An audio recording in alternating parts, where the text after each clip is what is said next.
Hello, my name is Ignacio, and I'll be talking about imperfections in solids and crystals. In general, solids and crystals are talked ideally being perfect. However, this is not the case, and in practicality, it is impossible to obtain a solid or crystal in 100% pure form. There will always be impurities present no matter what. Any heating, cooling, or external stress you put on a metal or crystal will always result in some sort of defect. You can even calculate the amount of certain impurities, such as vacancy concentration, which also depends on temperature. With the presence of defects, the properties of the material will be affected in the sense of physical, mechanical, or optical properties of the material. For example, imperfections can affect the strength of a material, as deterioration can happen faster around grain boundaries. Now we can talk about the different types of imperfections. There are point defects, which include vacancy atoms, interstitial atoms, and substitutional atoms. This type of defect will be discussed later with a 3D model. Next is the line defect, which includes dislocations. This means that lines along which whole rows of atoms in a solid are arranged unusually, resulting in either stronger or weaker solids. Then there's the area defect, which include grain boundaries. Grain boundaries are the interface between two grains, which usually tend to decrease the electrical and thermal conductivity of a material.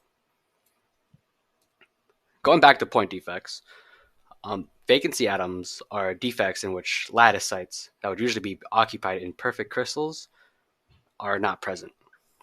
Interstitial atoms are defects in which extra atoms present in are present between atomic sites.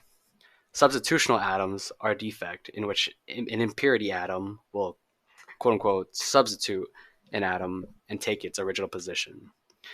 These will be shown in a 3D structure in the next part.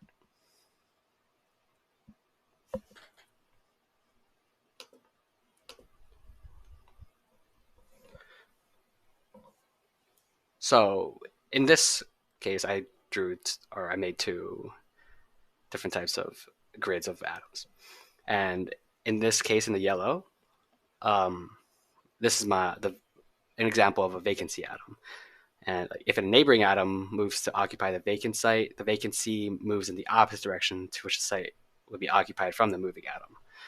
The stability of the surrounding crystal structure guarantees that the neighbor atoms will not collapse around the vacancy and it'll just close.